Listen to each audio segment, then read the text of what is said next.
Ma mère m'a dit en riant, tu n'appellerais quand même pas la police pour ta propre famille. Cela s'est passé juste après qu'elle a aidé mon frère à s'introduire par effraction chez moi, pendant que j'étais en voyage. Alors, j'ai sorti mon téléphone et je lui ai répondu, regarde-moi bien. Je vis dans ma propre maison depuis 3 ans. J'ai acheté cet endroit avec mon propre argent. J'ai travaillé comme un forcené depuis l'âge de 22 ans, en économisant chaque centime, pour finalement réussir à obtenir une belle maison de 3 chambres dans un bon quartier. Ce n'est rien d'extravagant, mais c'est à moi. J'y ai investi énormément d'efforts pour que ce soit exactement comme je le souhaite.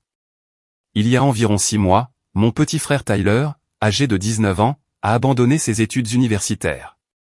Il avait des difficultés avec ses notes, et apparemment, la pression était devenue trop forte. Ma mère, Patricia, l'a toujours materné. Il est le petit dernier de la famille. C'est l'âme sensible et artistique, celui qui a besoin d'une compréhension toute particulière. De mon côté, je travaille depuis que j'ai 16 ans, et absolument personne ne s'est jamais soucié de mon niveau de stress. Quand Tyler a abandonné la fac, ma mère m'a demandé s'il pouvait s'installer chez moi. C'était censé n'être que pour quelques semaines, le temps qu'il trouve une solution. J'ai dit oui, parce que, après tout, c'est mon frère. Je l'ai installé dans l'une des chambres d'amis. C'est une belle pièce, de bonne taille, qui possède son propre placard et tout le nécessaire. La seule chose qui lui manque, c'est la salle de bain attenante, qui se trouve exclusivement dans ma chambre parentale. Avance rapide jusqu'à hier. Ma mère vient dîner à la maison. Elle fait ça tous les dimanches. Et, après le repas, elle me demande de me parler en privé. Elle commence par m'expliquer à quel point Tyler traverse une période difficile, et qu'il a besoin d'espace pour guérir et devenir un adulte. Puis, elle lâche la bombe. Elle pense que je devrais céder ma chambre parentale à Tyler. Son raisonnement ? La chambre principale est plus grande, bénéficie d'une meilleure lumière naturelle, possède une salle de bain privée, et offrirait à Tyler la dignité et l'intimité dont un jeune homme a besoin durant cette difficile transition. Elle a sérieusement utilisé le mot « dignité », comme si vivre gratuitement dans la chambre d'amis de quelqu'un d'autre manquait de dignité. Au début, j'ai cru qu'elle plaisantait. Quand j'ai réalisé qu'elle était très sérieuse, j'ai dit absolument non. C'est ma chambre, dans la maison que j'ai payée. Tyler vit ici sans payer de loyer. Il mange ma nourriture, utilise mon électricité et mon eau, et ne contribue absolument en rien. Et maintenant, je serais censé abandonner ma propre chambre en plus ? La réponse de ma mère a été de me traiter d'égoïste, affirmant que je ne pensais pas à la famille. Elle m'a dit que Tyler se trouvait à un stade de développement crucial. Selon elle, avoir un bel espace pourrait vraiment aider sa santé mentale et sa motivation. Elle a souligné que j'étais suffisamment bien établi et mature pour me contenter d'une chambre plus petite, tandis que Tyler, lui, avait besoin de tout le soutien possible. Elle a également mentionné que la salle de bain attenante serait mieux pour lui. Apparemment, il est complexé par son corps, et se sent mal à l'aise d'utiliser la salle de bain du couloir quand je reçois des amis. Pour la petite histoire, je reçois des gens peut-être une fois par mois, et Tyler s'enferme dans sa chambre tout du long. Bref, la conversation s'est terminée avec elle me qualifiant de personne sans cœur. Elle a ajouté que, papa serait déçu de moi. Papa est décédé il y a 5 ans, et elle sait très bien qu'utiliser son souvenir est un énorme coup bas. Elle est partie en furie. Depuis, Tyler n'est pas sorti de sa chambre. Je l'entends au téléphone, probablement avec maman, et je suis sûr que l'on me dépeint comme le grand méchant de l'histoire. Voici ce qui me met hors de moi, Tyler n'essaie même pas de reprendre sa vie en main. Il dort jusqu'à midi, joue aux jeux vidéo toute la journée, et parle vaguement de peut-être lancer une chaîne YouTube ou de devenir un streamer. Il n'a fait aucun effort pour trouver un emploi ou reprendre ses études. Sa période difficile semble se résumer à avoir beaucoup trop de temps libre, et beaucoup trop d'options. Pendant ce temps, je travaille de 50 à 60 heures par semaine. Je paie toutes les factures, j'achète toutes les courses, et je lui sers littéralement d'hôtel gratuit. Et d'une certaine manière, c'est moi le méchant, simplement parce que je refuse de céder ma chambre dans ma propre maison. Pourtant, je commence à douter de moi. Ma mère m'envoie sans cesse des articles sur la façon de soutenir les membres de sa famille face aux problèmes de santé mentale, et sur l'importance de créer un environnement de guérison. Elle réussit à me faire sentir comme un monstre égoïste, qui ne se soucie pas du bien-être de son frère. Suis-je déraisonnable dans cette histoire ? Devrais-je simplement céder la chambre pour maintenir la paix? Une part de moi se demande si je ne suis pas trop rigide avec ma règle du « ma maison, mes règles ». Mais une autre part de moi sent que cette demande est complètement folle. Aidez-moi, Reddit. Suis-je en tort de refuser de donner ma chambre à mon frère? Édition, puisque plusieurs personnes l'ont demandé, non, Tyler ne paie pas de loyer et ne participe pas aux dépenses de la maison. L'accord initial prévoyait qu'il reste quelques semaines, le temps de chercher du travail, mais cela fait 6 mois maintenant. Il n'aide pas non plus aux tâches ménagères, sauf si je lui demande spécifiquement de le faire, et même dans ce cas, c'est fait à contre-cœur. Mise à jour 1, postée 2 semaines plus tard. Eh bien, Reddit, vous n'allez pas croire à quel point la situation a dégénéré. Tout d'abord, merci à tous ceux qui ont répondu à mon post initial. Le consensus unanime disant que je n'étais pas déraisonnable m'a donné le courage dont j'avais besoin. Malheureusement, les choses ont empiré de manière spectaculaire. Après mon post, j'ai décidé d'avoir une conversation calme et rationnelle avec Tyler. Je l'ai fait asseoir et je lui ai expliqué que, bien que je sois heureux de l'aider à traverser cette mauvaise passe, nous devions établir des limites et des attentes. J'ai suggéré que nous fixions un calendrier pour qu'il trouve du travail, ou s'inscrive à des cours. J'ai aussi exigé qu'il commence, au minimum, à participer aux tâches ménagères. La réaction de Tyler? Il s'est mis à pleurer à chaudes larmes. Il m'a accusé de lui mettre la pression, comme tout le monde, et a affirmé que je ne comprenais pas ce qu'il traversait. Quand je lui ai demandé de m'aider à comprendre, il a simplement répondu que c'était compliqué, et qu'il avait besoin de temps et d'espace pour se retrouver. Je suis resté ferme. Je lui ai dit qu'il pouvait avoir tout le temps et l'espace nécessaires. Dans la chambre d'amis. C'est là qu'il a lâché cette perle, maman a dit que tu changerais probablement d'avis, une fois que tu y aurais un peu plus réfléchi. Il s'est avéré que ma mère avait déjà dit à Tyler que la chambre parentale serait à lui. Elle lui avait littéralement promis ma chambre, et ce, sans ma permission. Ils avaient même discuté de la façon dont ils pourraient la redécorer. J'étais furieux. J'ai appelé ma mère immédiatement, pour lui dire qu'elle n'avait aucun droit de promettre ma chambre à qui que ce soit. Sa réponse? Elle a prétendu savoir que je ferais le bon choix, tôt ou tard. Selon elle, elle aidait juste Tyler à visualiser son espace de guérison. Elle a vraiment utilisé cette expression, avec le plus grand sérieux. J'ai été clair comme de l'eau de roche, Tyler n'aurait pas ma chambre. Point final. J'ai aussi précisé à Tyler que, s'il n'était pas satisfait de l'hébergement gratuit qu'il recevait ici, il était le bienvenu pour retourner vivre chez maman. Ça a coupé court aux larmes assez rapidement. Pendant environ une semaine, les choses sont restées tendues, mais calmes. Tyler boudait dans sa chambre. Ma mère m'envoyait des messages passifs-agressifs sur les valeurs familiales. Mais au moins, personne n'essayait activement de voler ma chambre. Puis, est arrivé hier. Je suis rentré d'une journée de travail particulièrement brutale.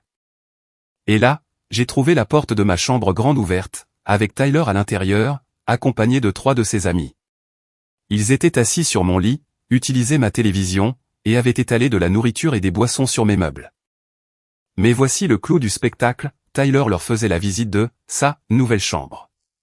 Il leur montrait exactement où il prévoyait d'installer son équipement de jeu. J'ai explosé. J'ai ordonné à ses amis de sortir immédiatement. Ils se sont éparpillés comme des cafards, murmurant des excuses et évitant mon regard. Tyler, de son côté, a eu l'audace d'être en colère contre moi.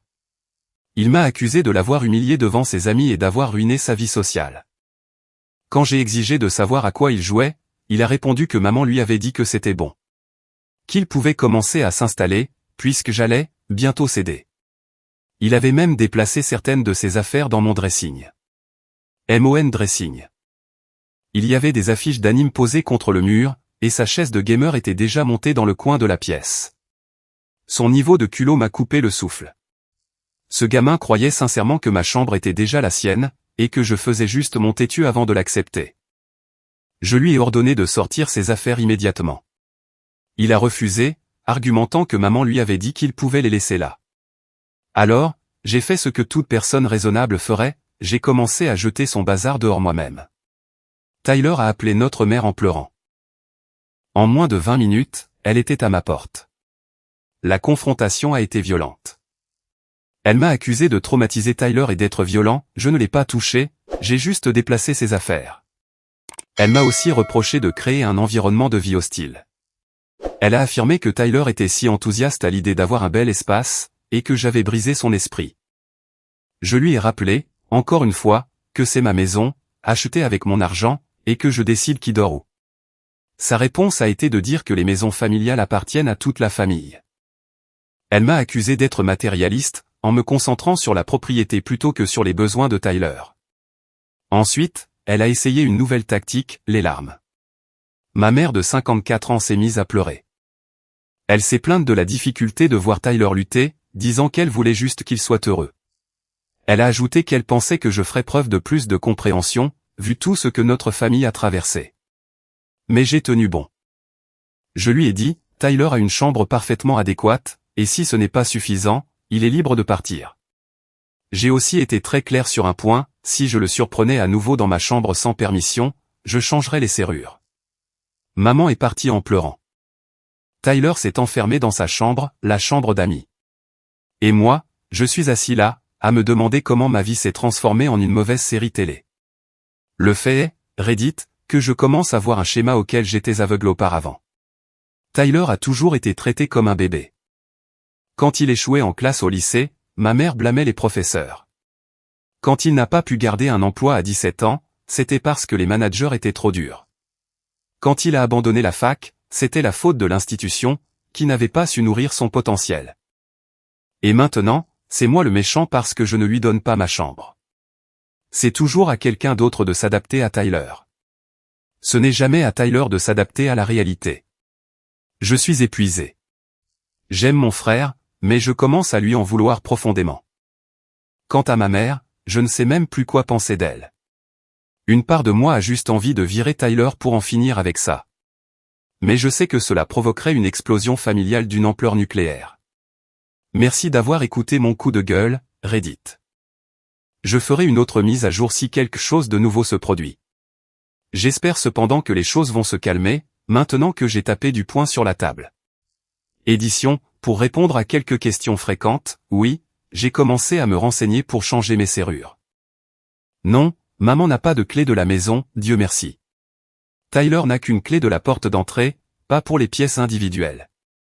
Et oui, je commence à réaliser que cette dynamique familiale dure depuis toujours. Je ne l'avais simplement jamais vue aussi clairement. Mise à jour 2, postée un mois plus tard. Reddit, je suis de retour avec une nouvelle mise à jour. Honnêtement, je ne sais même pas par où commencer. Le mois qui vient de s'écouler a été absolument fou. De plus, j'ai appris certaines choses sur ma famille qui ont complètement changé ma perspective. Après ma dernière publication, je pensais que les choses se calmeraient. J'avais changé les serrures de la porte de ma chambre, et établi des limites claires. Je supposais que Tyler et ma mère finiraient par accepter la réalité. À quel point j'étais naïf. Pendant environ 2 semaines, Tyler m'a à peine adressé la parole. Il prenait de la nourriture en vitesse, puis filait se cacher dans sa chambre, comme un raton laveur. Maman me battait froid. Elle répondait à mes messages par des mots monosyllabiques, et sautait nos dîners du dimanche. Franchement, je profitais de cette paix. Puis, j'ai fait une erreur. Je suis parti pour un séminaire de travail le temps d'un week-end. Ce n'était que pour 2 nuits. J'ai pensé que Tyler pourrait supporter d'être seul dans la maison. Je lui ai même laissé de l'argent pour la nourriture, et je lui ai dicté mes attentes avec précision, pas de fête, pas d'invités dans ma chambre, et on garde la maison propre. Je suis revenu pour trouver un désastre absolu. Tyler avait organisé une fête. Ce n'était pas un projet X monumental, mais il y avait assez de monde pour saccager mon salon et ma cuisine. Il y avait des taches sur mon canapé, des bouteilles vides partout, et quelqu'un avait clairement vomi dans ma salle de bain. Mais ce n'était pas le pire. La porte de ma chambre était ouverte. La serrure avait été retirée. Littéralement dévissée de la porte. À l'intérieur, des preuves évidentes montraient que des gens y avaient séjourné. Mon lit était défait. Il y avait d'autres bouteilles vides sur ma table de chevet, et ma salle de bain privée avait été utilisée. Et la cerise sur le gâteau, l'équipement de jeu de Tyler était entièrement monté, dans le coin de ma chambre. Je l'ai appelé immédiatement, mais il n'était pas à la maison quand je suis arrivé. Il n'a pas répondu. Alors, j'ai appelé ma mère. Elle a décroché à la deuxième sonnerie, et avant même que je puisse dire un mot, elle a lancé « Maintenant, James », avant que tu ne réagisses de manière excessive. Il s'est avéré qu'elle l'avait aidé à retirer la serrure. Elle était venue pendant mon absence, avait apporté sa boîte à outils, et avait aidé Tyler à installer ses affaires dans ma chambre. Selon elle, c'était « l'occasion parfaite pour faire la transition », pendant que tu n'étais pas là pour rendre les choses difficiles. Je ne peux pas décrire adéquatement la rage que j'ai ressentie à ce moment-là. Il ne s'agissait plus seulement d'une histoire de chambre. Il s'agissait de ma mère, aidant activement mon frère à s'introduire par effraction dans mon espace privé, dans ma propre maison.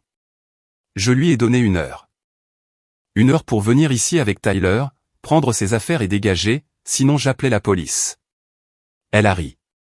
Elle a littéralement ri. Elle a répondu que je n'appellerais jamais les flics pour ma famille. Elle avait tort. Je ne voulais pas réellement que Tyler soit arrêté, mais j'ai appelé la ligne non urgente de la police. J'ai expliqué la situation. L'officier qui s'est déplacé a été incroyablement compréhensif et utile. Il a expliqué à Tyler et à ma mère, qui est arrivée en un temps record lorsqu'elle a su que les flics étaient là, que oui, ce qu'ils avaient fait relevait techniquement de l'effraction. Et que oui, je pouvais porter plainte si je le souhaitais. L'expression sur le visage de ma mère n'avait pas de prix.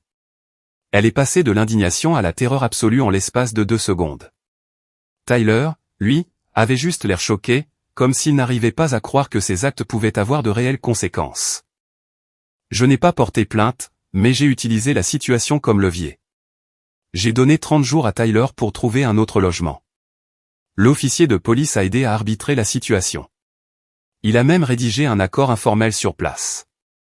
Ma mère a essayé de protester, mais le policier l'a vite remise à sa place, en lui expliquant que j'étais déjà très généreux d'accorder le moindre préavis. Les jours suivants ont été tendus. Tyler a remis ses affaires dans la chambre d'amis, et n'a plus osé s'approcher de ma porte depuis. Maman n'a cessé de m'appeler et de m'envoyer des textos. Elle alternait entre la culpabilisation, « Comment as-tu pu menacer ton propre frère de prison ?» et la manipulation, « Ton père serait tellement déçu. » Mais c'est ici que l'histoire devient intéressante. Ma tante Michelle, la sœur de ma mère, m'a contacté, après avoir entendu parler de tout ce drame. Elle m'a proposé qu'on se voie pour prendre un café. Ce qu'elle m'a raconté m'a ouvert les yeux. Apparemment, cette dynamique avec Tyler n'a rien de nouveau. À l'époque où mes parents étaient encore ensemble, papa se disputait constamment avec maman. Il lui reprochait de trop couver Tyler. C'était une source majeure de tension dans leur mariage. Papa voulait que Tyler assume les conséquences de ses actes et apprenne la responsabilité. Maman, de son côté, intervenait toujours pour le sauver. Michel m'a raconté des incidents que j'avais oubliés, ou dont je n'avais jamais eu connaissance. Par exemple, quand Tyler avait 14 ans et a volé de l'argent dans le portefeuille de papa, maman l'a remplacé secrètement pour qu'il n'ait pas d'ennui. Ou encore, quand Tyler a été surpris en train de tricher à un examen à 16 ans. Maman est allée à l'école et s'est disputée avec la direction, jusqu'à ce qu'ils acceptent de le laisser repasser l'épreuve. Le schéma dure depuis des années. Elle m'a aussi appris que papa avait mis de l'argent de côté, spécifiquement pour moi, dans un compte séparé. Maman n'en savait rien. Il l'avait fait parce qu'il craignait exactement ce genre de situation, que maman donne tout à Tyler, et s'attende à ce que j'accepte la situation en silence. J'ai bel et bien reçu cet argent après son décès, mais je n'en avais jamais connu la vraie raison. Cette conversation avec Michel m'a fait comprendre une chose, tout ça ne tourne pas autour d'une simple chambre. Il s'agit d'une dynamique toxique qui s'est construite au fil des années. Et j'ai été complice de ça, en essayant constamment de maintenir la paix. J'ai donc pris une décision. J'ai maintenu l'avis d'expulsion de 30 jours, malgré la pression constante de ma mère. J'ai aussi commencé à voir un thérapeute. Cela m'a été incroyablement utile pour décortiquer tous ces dysfonctionnements familiaux.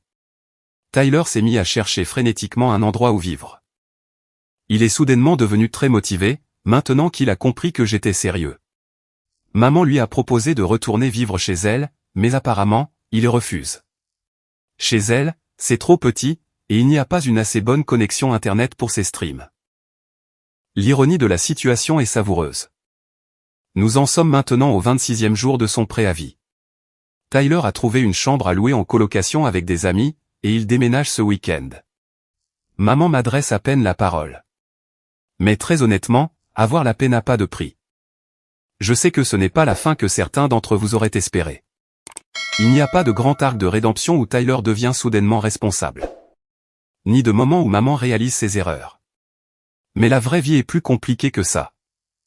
Parfois, la meilleure chose que l'on puisse faire est d'établir des limites et de s'y tenir, même si cela implique de briser certaines relations.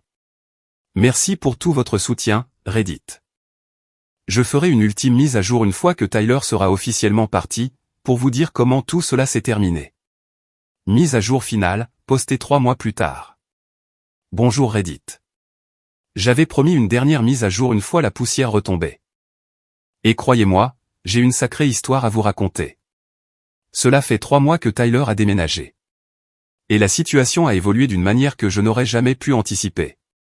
Tout d'abord, laissez-moi aborder les suites immédiates du départ de Tyler. Le jour du déménagement a été riche en drames, comme on s'y attendait. Maman s'est pointée avec un camion U-Haul, beaucoup trop grand pour les maigres possessions de Tyler. Elle a passé tout son temps à faire des commentaires passifs-agressifs. Elle disait que, certaines personnes oublient d'où elles viennent, et que, la famille devrait toujours passer en premier. Tyler, pour sa part, était maussade et m'a à peine adressé la parole. Il a tout de même réussi à murmurer que je le regretterais, le jour où j'aurais besoin d'aide. Je l'ai quand même aidé à charger ses affaires, car malgré tout ça, il reste mon frère. Les premières semaines après son départ ont été un pur bonheur. J'ai nettoyé ma maison de fond en comble, j'ai tout réorganisé, et je me suis enfin senti détendu chez moi. J'ai même transformé la chambre d'amis en bureau, un projet dont je rêvais depuis une éternité. Maman a maintenu un silence radio pendant environ 3 semaines. Puis, les messages ont commencé. Au début, c'était subtil, j'espère que tu vas bien, la maison doit te sembler bien vide, tu manques à ton frère. Je répondais poliment, mais je ne m'engageais pas au-delà des formules de politesse. Puis, environ 6 semaines après le départ de Tyler, maman m'a appelé avec une grande nouvelle. Tyler s'épanouissait dans son nouvel environnement. Il avait obtenu un emploi à temps partiel dans une boutique de jeux vidéo, et se trouvait vraiment. Elle s'est extasiée sur sa fierté, disant que ce déménagement était exactement ce dont il avait besoin. J'étais sincèrement heureux pour lui. Peut-être que c'était le coup de pied aux fesses dont il avait besoin pour devenir un adulte. J'ai dit à ma mère que j'étais ravi qu'il aille bien, pensant naïvement que l'histoire s'arrêterait là. 2 semaines plus tard, elle m'a invité au dîner du dimanche chez elle. Je ne l'avais pas vu en personne depuis le jour du déménagement. Et malgré tout ce qui s'était passé, nos repas de famille me manquaient. J'ai donc accepté. Le dîner a plutôt bien commencé. Tyler était là, et il avait vraiment bonne mine. Il s'était fait couper les cheveux, semblait plus énergique, et a même fait la conversation sur son travail. J'ai commencé à me détendre. Je pensais que nous pourrions peut-être enfin laisser ce drame derrière nous. Puis, au moment du dessert, maman a lâché sa nouvelle bombe. Alors, James, a-t-elle commencé, avec ce ton de voix qui m'a immédiatement mis sur la défensive. J'ai réfléchi à ta situation de logement. Ma situation de logement? Je suis propriétaire de ma maison. Qu'y a-t-il à réfléchir? Elle a poursuivi, tu sais, Tyler s'en sort tellement bien maintenant. Il devient vraiment un jeune homme mature. Sa situation actuelle est correcte, mais pas idéale pour quelqu'un qui se trouve dans une phase de développement si cruciale. Je savais exactement où elle voulait en venir, mais je l'ai laissé continuer, poussé par une curiosité morbide sur la façon dont elle allait tourner la chose. La chambre qu'il loue est petite, a-t-elle expliqué. Partager une salle de bain avec 3 autres personnes, ce n'est pas propice à l'image professionnelle qu'il doit maintenir pour son travail. De plus, le quartier n'est pas le meilleur, et je m'inquiète pour sa sécurité. Pendant ce temps, Tyler semblait soudainement fasciné par sa part de tarte, évitant de croiser le regard de qui que ce soit. Maman a pris une profonde inspiration. Je pense qu'il serait préférable que Tyler revienne vivre avec toi de façon permanente. Il a prouvé qu'il pouvait être responsable maintenant, et la famille se doit de se soutenir mutuellement. Et puis, tu as tout cet espace. J'ai failli exploser de rire. L'audace était tout bonnement stupéfiante. Mais attendez, il y a mieux. Elle a continué, puisque Tyler travaille maintenant, et qu'il contribue à la société, il est tout à fait logique qu'il récupère la chambre parentale. Tu pourrais prendre la plus petite chambre. Après tout, tu es rarement à la maison avec ton emploi du temps de travail. Tyler, lui, A besoin d'un espace approprié pour se reposer après ses gardes. Et aussi pour maintenir ses streams, qui pourraient devenir une deuxième source de revenus. Elle a présenté tout cela comme si c'était une suggestion parfaitement raisonnable. Comme si les derniers mois n'avaient jamais existé. Comme si le fait que Tyler paie un loyer ailleurs pendant 6 petites semaines effaçait magiquement le passé, et lui donnait désormais le droit de réclamer ma chambre. D'ailleurs, a-t-elle ajouté, délivrant ce qu'elle croyait être le coup de grâce. Les adultes matures s'adaptent aux besoins de la famille. Les jeunes ont besoin de stabilité durant leurs années de formation. Toi, tu es bien établi dans ta carrière. Tyler vient tout juste de commencer. La chose responsable à faire serait de le soutenir. Je suis resté assis là un moment, véritablement abasourdi par la gymnastique mentale qui se déroulait devant moi. Puis, j'ai commencé à rire. Pas un petit rire poli, mais un vrai rire profond. Le genre qui fait mal au ventre. Maman a eu l'air offensée. Je ne vois pas ce qu'il y a de drôle à soutenir sa famille, James. C'est là que j'ai perdu patience. Non pas sous l'effet de la colère cette fois, mais avec une franchise absolue et épuisée. Maman, ai-je dit. Tu t'entends parler? Tu ne vois vraiment pas à quel point c'est un délire total? Tyler est un adulte. Il n'a pas 12 ans. Il en a 19. Des millions de jeunes de 19 ans parviennent à vivre dans de petites chambres et à partager une salle de bain. Sans que leur vie s'effondre. Je l'ai fait. Tu l'as fait quand tu étais jeune. Papa l'a fait. Tout le monde le fait. Je me suis tourné vers Tyler. Et toi? Tu restes sérieusement assis là à écouter ça? Tu n'as pas honte? Tu as un travail maintenant, ce qui est génial. Mais cela ne te donne pas le droit de te faire surclasser dans ma chambre, dans la maison que je paie. Tyler a fini par lever les yeux.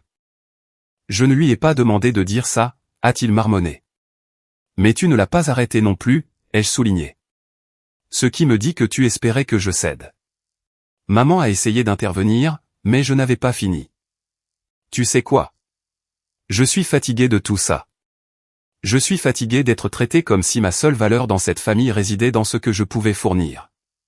Ma maison n'est pas un centre de retraite spirituelle pour que Tyler se trouve. Ma chambre n'est pas un prix à décerner à celui qui, selon toi, en a le plus besoin. Et ma vie n'est pas moins importante, juste parce que j'ai su me débrouiller. Je me suis levé pour partir. Maman s'est mise à pleurer, disant que je déchirais la famille. Mais pour la première fois, ces larmes n'ont eu aucun effet sur moi. Non, maman, ai-je dit. C'est toi qui déchires cette famille. Tu exiges constamment que je me sacrifie pour Tyler, en lui apprenant qu'il a droit à tout ce qu'il veut, à condition d'attendre assez longtemps ou de faire suffisamment culpabiliser les autres. Je vous aime tous les deux. Mais j'en ai terminé avec cette dynamique. Je suis parti, et je me suis senti incroyablement bien. Cela s'est passé il y a un mois. Depuis, j'ai eu très peu de contact avec eux. Tyler m'a envoyé un texto, pour s'excuser et me jurer qu'il ne savait pas que maman allait remettre le sujet sur le tapis. Je le crois. En partie. Je pense qu'il s'est plaint à maman de sa situation de logement, et qu'elle a sauté sur l'occasion. Mais il n'a pas non plus vraiment essayé de la décourager. Maman, de son côté, a utilisé toutes les tactiques de manipulation imaginables. Elle a essayé la culpabilité, je vieillis, et je veux juste que mes garçons s'entendent. La colère, tu es égoïste et tu vas le regretter. Les messagers, divers membres de la famille m'ont contacté, pour me dire que je devais me montrer plus mature. Elle a même tenté la corruption, elle a offert de payer des vacances en famille, si j'acceptais d'arrêter d'être têtu. Je suis resté de marbre. Je vois régulièrement ma thérapeute, et elle m'a aidé à comprendre que cette histoire ne concerne pas une chambre, ni même Tyler. Il s'agit d'un manque fondamental de respect pour mes limites et mon autonomie. C'est le fait d'être perçu comme une ressource, plutôt que comme un individu. Le rebondissement inattendu de l'histoire, c'est la semaine dernière. Tante Michelle a appelé pour me donner des nouvelles intéressantes. Apparemment, Tyler s'en sort vraiment bien. Sérieusement bien. Il a été promu manager adjoint dans sa boutique de jeux, il met de l'argent de côté, et il parle même de reprendre ses études à temps partiel. Et voici la meilleure partie, il a confié à Michelle que déménager était la meilleure chose qui lui soit jamais arrivée, car cela l'a forcé à grandir. Apparemment, Il a même commencé à repousser l'attitude maternelle étouffante de notre mère, en lui disant qu'il pouvait gérer les choses lui-même. Maman, comme on pouvait s'y attendre, le vit très mal. Elle se plaint à qui veut l'entendre que ses 2 fils l'ont abandonnée. Quant à moi, je vais à merveille. Ma maison est paisible. Mon bureau est aménagé exactement comme je le voulais, et je dors profondément, chaque nuit, dans ma chambre parentale. J'ai commencé à fréquenter quelqu'un, et c'est agréable de pouvoir l'inviter chez moi, sans m'inquiéter d'un drame familial. J'ai beaucoup appris de cette expérience. Principalement que, la famille d'abord, ne signifie pas, la famille uniquement, ni, la famille à n'importe quel prix. Parfois, la chose la plus aimante que vous puissiez faire est d'établir des limites et de vous y tenir. Même si c'est difficile. Même quand les gens pleurent et vous traitent d'égoïste. Et même quand vous êtes dépeint comme le grand méchant de l'histoire. Tyler et moi pourrions reconstruire notre relation un jour. Je l'espère. Mais ce sera sur un pied d'égalité, en tant qu'adulte qui respecte les limites de chacun. Quant à maman, le chemin sera plus long. Elle doit comprendre que ses enfants sont des individus à part entière, et non le prolongement de sa volonté. Je ne retiens pas mon souffle, mais je reste ouvert à cette possibilité. Merci, Reddit, d'avoir été à mes côtés durant ce parcours. Votre soutien et vos perspectives m'ont aidé à y voir clair, alors que j'étais perdu dans le brouillard de la manipulation familiale. Pour tous ceux qui vivent des situations similaires, n'oubliez pas, vous n'êtes pas fou, vous n'êtes pas égoïste, et vous méritez le respect sous votre propre toit. Ceci est ma dernière mise à jour. Je clôt ce chapitre et j'avance dans ma vie. Et oui, je le fais depuis ma chambre parentale. Édition, puisque plusieurs personnes me l'ont demandé, oui, les nouvelles serrures sont toujours sur la porte de ma chambre. Non, je ne donne la clé à personne. Et oui, j'ai été très clair avec d'éventuels futurs colocataires ou partenaires, la question de la chambre parentale n'est pas négociable. Trompez-moi une fois.